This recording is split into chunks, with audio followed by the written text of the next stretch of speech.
Hello. Hello, hello. How are you? Very well. Great to see you. It's so good to see you. It's so good to see everyone. Hello, everyone. Just pop into the chat, say hi. This is Adam Scanlon. He's going to be our wonderful tutorial instructor. He's also one of the instructors for Grow Class. He teaches Google Ads. But pop into the chat, say hi, where you're calling in from, what kind of soft pants you're rocking if you're in Canada, or maybe you're stylish if you're in the US. I'm rocking soft pants today. As am I, and as I have been for the past, I guess, almost a year. We've been in this. So, yep, yeah. It's been a minute. This is one of my first makeup-free webinars. Hello, everyone. I had laser eye surgery on Friday last week, so on Thursday last week. So I'm doing the thing. It's fine. Hey, Emily. It's so good to see you. So I'll give a quick introduction to Adam. So Adam is one of the co-founders of Client Magnet and also one of the co-founders of Conversify, an incredible tool that helps you automate a lot of the messaging that you have to do through LinkedIn from a sales process. Thanks, Emily. Yay. Also vaccine things. Very, very exciting week. So Client Magnet is, in my humble opinion, is someone who was always wary of agencies until I met Gord and Adam, the best Google and Facebook ad agency in North America, in my opinion. And you do our ads for Grow Class, and they're just absolutely incredible experts in this field. So I'm so excited that Adam is just joining us for a quick tutorial. I'm going to get out of the way because we've only got 30 minutes. So I'm going to get out of the way. I'm going to hand everything over to Adam, but please come say hello in the chat, ask all of your questions, and I'm going to pass it over to you. Thank you so much for joining us. Yeah, thank you, Sarah. Appreciate the kind words as well. Hey, everybody. I see hellos coming through the chat. I see it's a full room. So yeah, as Sarah mentioned, co-founder of Client Magnet, a digital ad agency, and have been for a very long time. So I've got a presentation that I am going to share now. I've got a lot in there, and we only have half an hour, so I'm just going to jump right into it.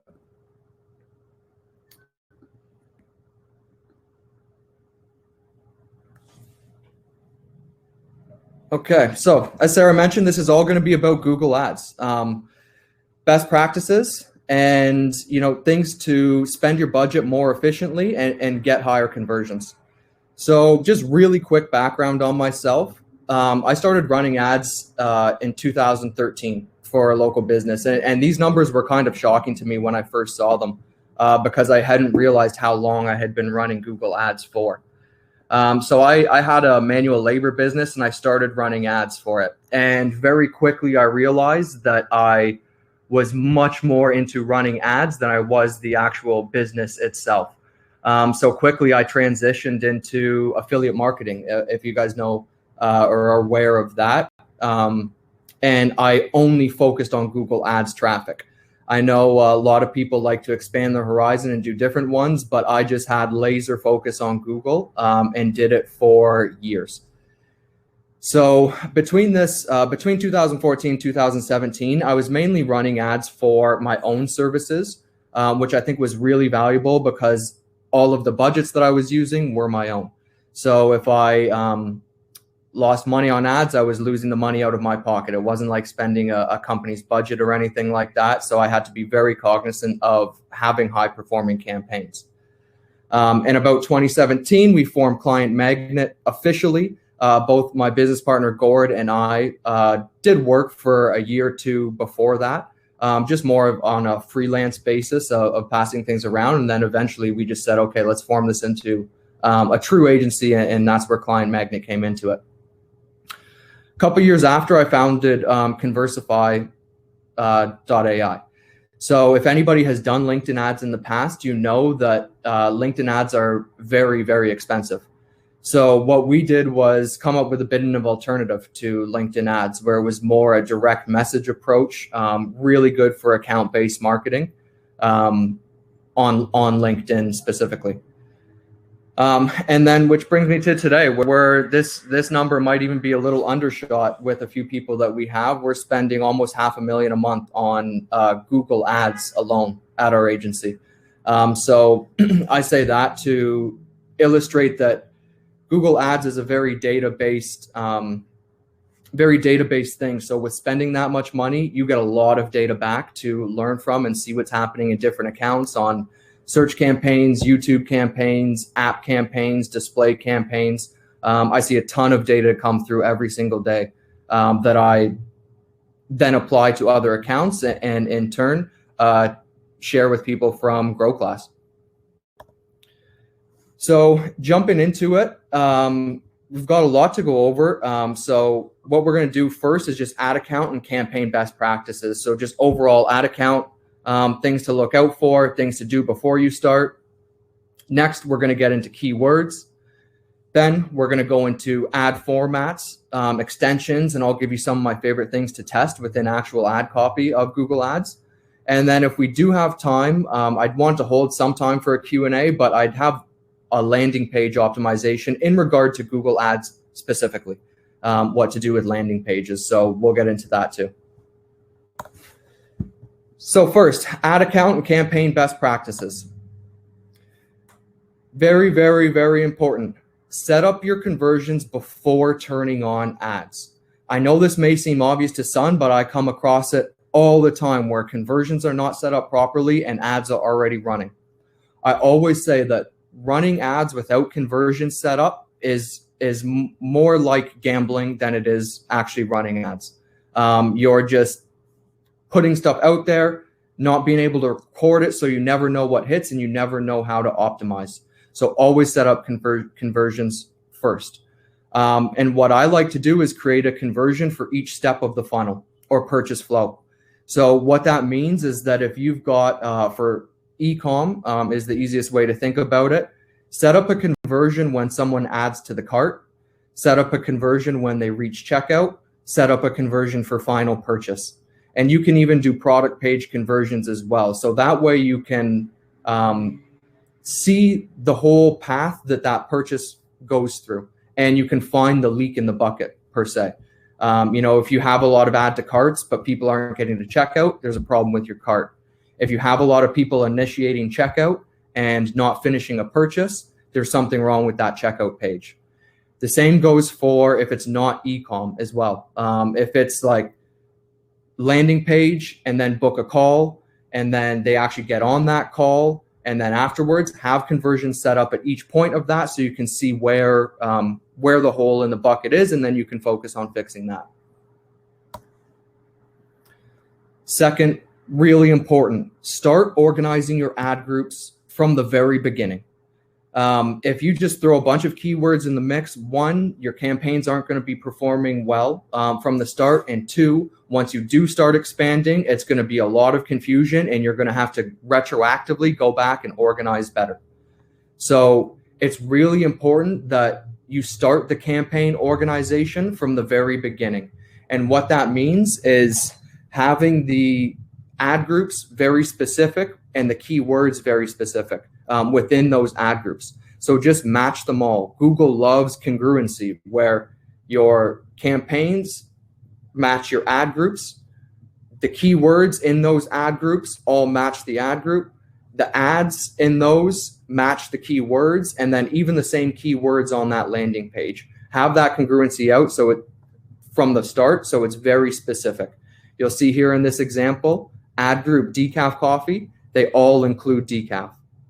Same with French roast. This ad group, all the keywords include French roast. And if this was expanded one step further, all the ads for this ad group would include the word decaf. And then even on the landing page, ideally, it's going to a decaf landing page. So then when someone searches something specific like decaf, they see that throughout. They see it in the ad, they see it on the landing page. So start organization from the beginning. Third, overall, just campaign or ad account best practice.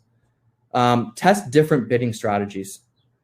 So even if you've got a winning bidding strategy or one where you've got an acceptable CPA, I would still test all of these different bidding strategies.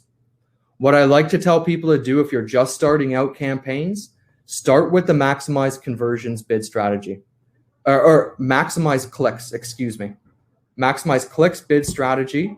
And then once you have some conversions within the account, you can go to a maximize conversions bid strategy. Once you get more conversions through there, you can then start doing target CPA and manual CPC. So the way I like to describe Google ad algorithms or the pixel on Facebook or the conversion events within Google it's like a little kid, and you have to train it from the beginning.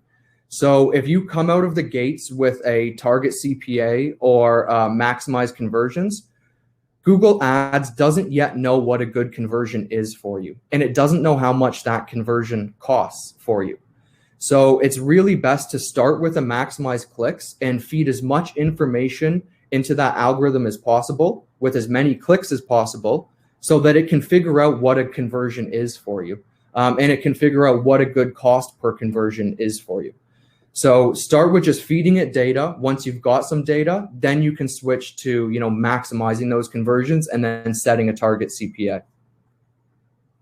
Once you're really far along and you've tested these automated bid strategies, that's when you can get into the manual CPC.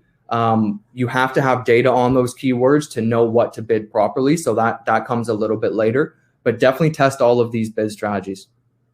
And you can do it through campaign experiments, or you can do it with just setting up a new campaign or having a week by week. Oh, excuse me.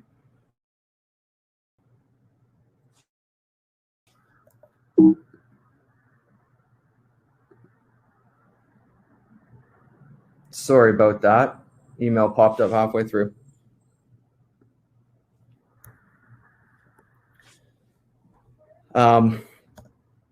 Next one.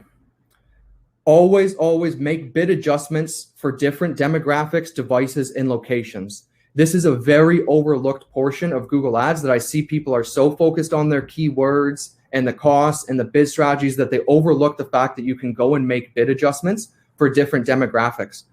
In this example, I've got gender specific, but you can do device specific, age specific, location specific. There's a whole list of different bid adjustments that you can go and make on these demographics and devices and geographics. So if you look at this example here, we can see for female and male, there is almost a triple cost per conversion for males than it is females. So what I like to do is actually go bid up on that female category or whatever category is performing best. And then that way you'll push budget in that direction. At the same time, reducing it for males, so you actually take away budget from that location, and it will push more here. You can see on this campaign, this is about over a week stretch, that it's over double amount of spend has gone to these females because I've adjusted that bid up there and reduced it on males. So make sure, not even just at the overall campaign level, you can go and adjust these on an individual ad group level to favor one or the other, a different device, whether it be mobile, desktop, or tablet doesn't get much traffic, but you can adjust there for each one of these. Make sure you go in ad group specific and look at each one of these. So that was it for the overall best practices. One thing I did want to add in before moving on to the keywords, a question I get very often is what do I do when I'm limited by budget? So limited by budget is a category that you'll get thrown into. If these campaigns can spend more, but your budget is too small. Budget too small for many reasons. Maybe that's just what you've allotted to it. Or maybe you just don't want to come out of the gates too strong on a specific campaign and you've got the limited by budget category. Instead of increasing budget, which is what Google will always recommend, you can actually just decrease the bids to get more bang for your buck. So if you're limited by budget, just decrease the bids, and then that way you'll get more clicks coming through on less of a budget. So you don't always have to increase if you're limited by budget. Although if it is profitable, I would do what you can to increase that budget. But decreasing the bids will also just get you more if you're in that category. So that's it for the overall ad accounting campaign best practices. We're going to move on to keywords.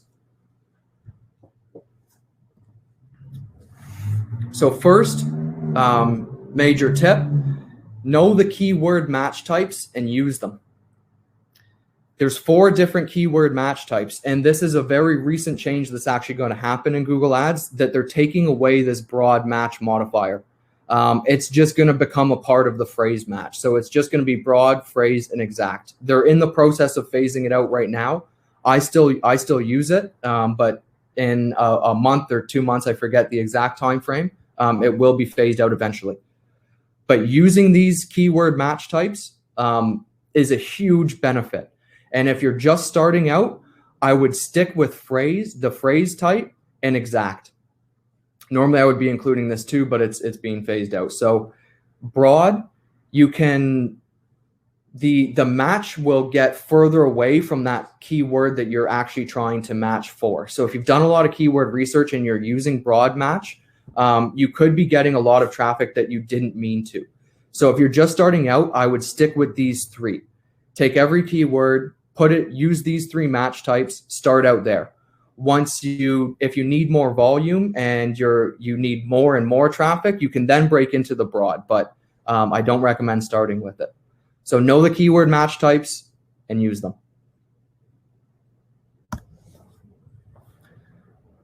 Constantly add negative keywords. This should be a daily, if not every other day, task that you're doing. Use the search term report within the Google Ads dashboard. So you can go to the keywords, and then under that subcategory, you'll see search term report. Sift through that search term report almost daily for negative keywords. And what that search term report shows is the exact terms people used for your ad to pop up. So go through that list, and anything that's not relevant to the service that you're offering or products that you're selling, add it to the negative keyword list.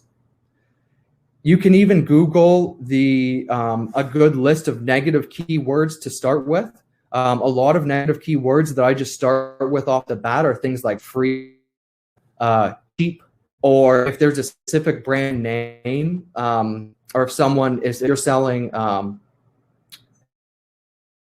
coffee, for example, someone puts decaf coffee Amazon, it's very likely that they know the place they want to purchase that from. Or they put decaf coffee Walmart, they know where they're going to purchase. So I will add Walmart or Amazon as a negative keyword so that we don't pop up in those searches.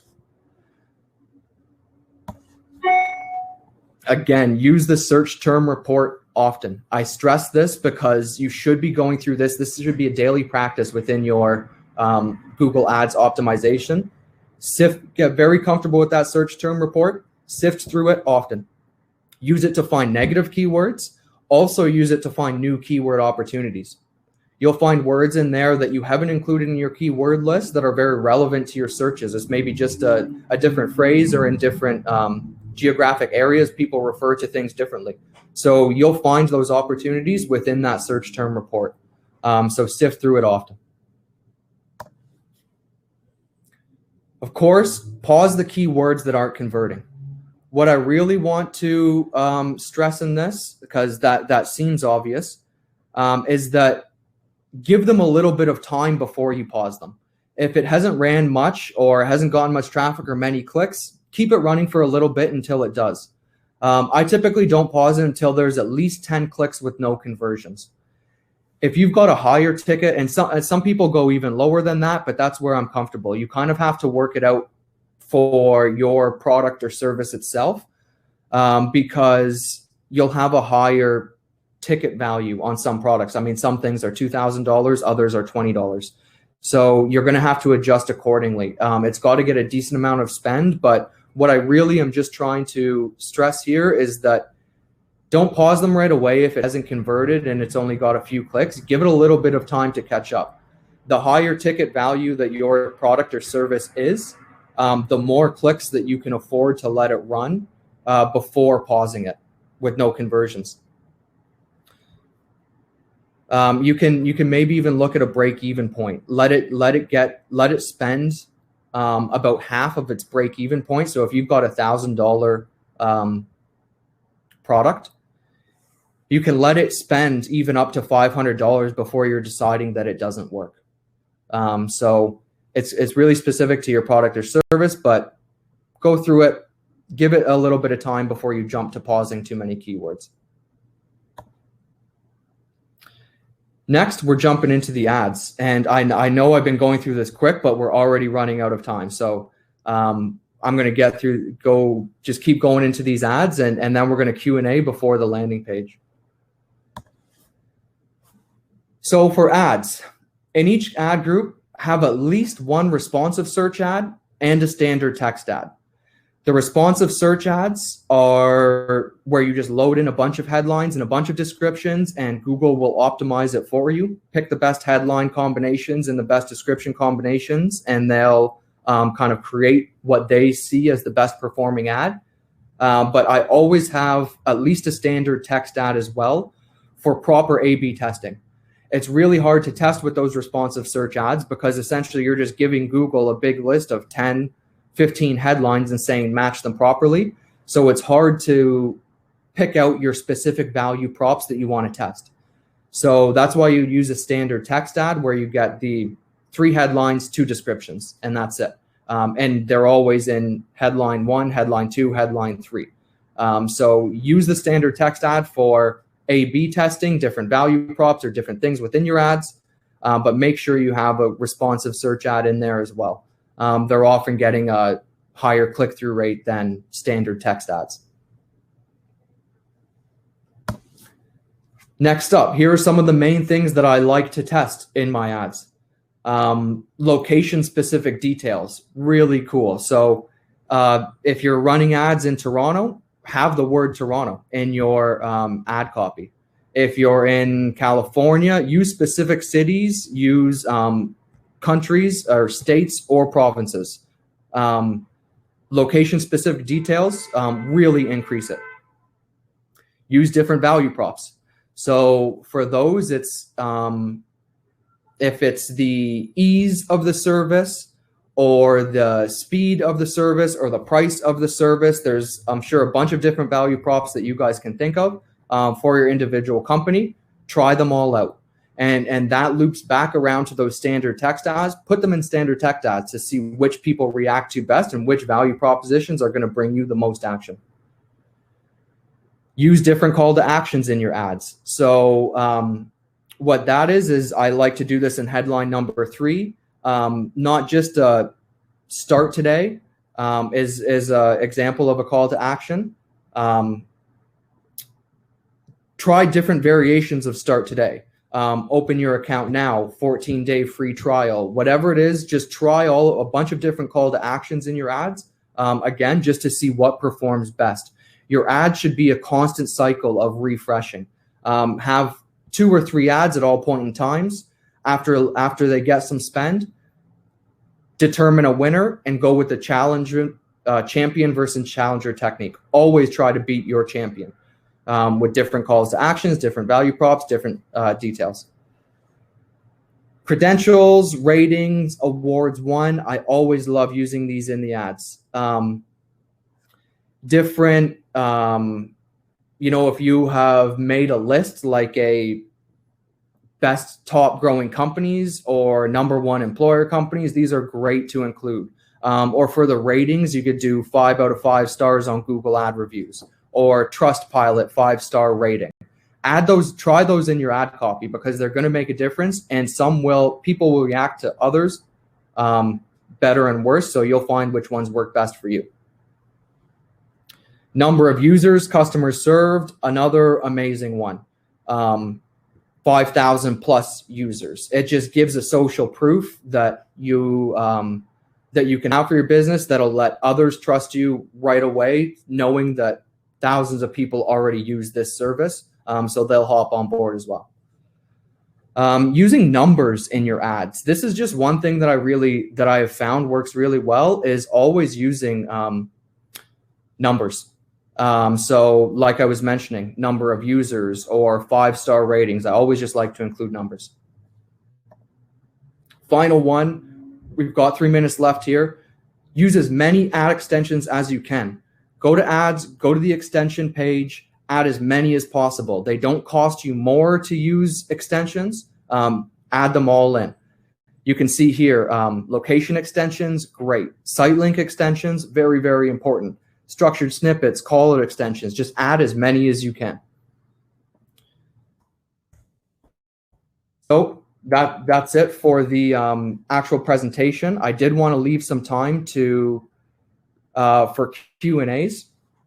We've got 3 minutes here, so if you could put them in the chat, I will. I'll just go through a few of them now. Rachel asks, what programs do you use to organize your keywords and ad sets? Great question. I'm a huge Excel guy. I always build my campaigns in Google or in Excel, and then I transfer it into Google Ads. Question from JC. I have a media company helping us with Google Ads. I feel like they're doing a really good job with the optimization. Don't get as many leads as you would like. Question is there a specific area or questions I should be asking them about to make sure we are working on getting those leads through? Get specific about the optimizations that they are doing. Double check those geographic reports and device reports and gender and age specific reports, and make sure they're doing the bid adjustments on every single one of those. That's where the more details you know and can pry into with the agency that you're using, the more reputable or the more honest you can keep your agency, let's say, because you're knowledgeable about what's going on too. So there's no way to say like, oh, we optimized. You can actually dig into what those optimizations were. Is Google getting rid of ETA from Julia?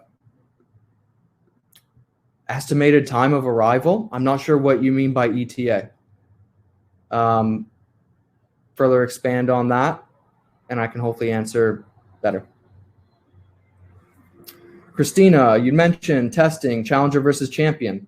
How many impressions would you like to use before you consider one a champion, or does it depend based on the campaign?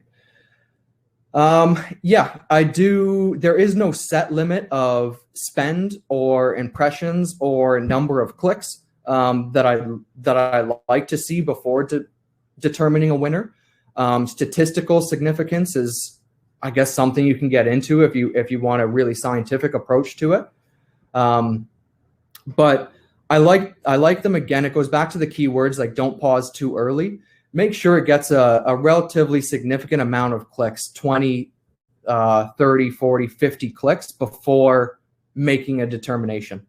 Just as a bench line, what I like to see from click-through rates, if it's 7%, I consider that good. Anything below 7%, it's too low. You need to get at least to that 7% mark or higher in terms of the click-through rate of your ads.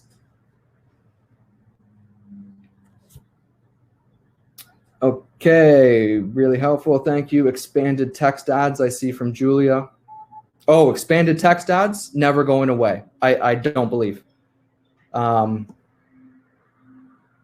don't think expanded text ads will ever go away. They are trying to hide it on us because they like to use responsive search ads. So when you do click new ad, you won't see the option for expanded text ad anymore. But once you choose responsive, you'll see switch back to expanded text ads. So they haven't made an announcement that it's going away. I doubt they will take it away, but they are trying to favor you to use responsive search ads, but I still love the old ones. Sarah, good to see you again. We're mid-over. Hello. No, it's all good. I just wanted to be respectful of your time. Thank you so much. That was incredible. I feel like we powered through it, but we packed a lot in there and answered questions. Powered through that. Yeah. That was a packed 30 minutes. Thank you so much for your time. Thank you everyone for joining us. If you are looking for more help with this stuff, Grow Class enrollment does end on Friday at 3 p.m. The cohort is almost full. So if you want to join us, make sure to do that by Friday, and check out Adam at Client Magnet and at Conversify. He is also a Grow Class instructor, so we get to hang out with him. Absolutely. And just finally, if you guys have any more questions, find me in the Grow Class community. Like private message me directly, or a lot of questions translate over to be relevant for everybody. So feel free to ask it in like the open question form, and I'll answer there. Thank you so much, Adam. Have a wonderful rest of your day. Have a wonderful rest of your Tuesday, everyone. Thank you so much for joining us. Thank you all. See you. Take care. Bye.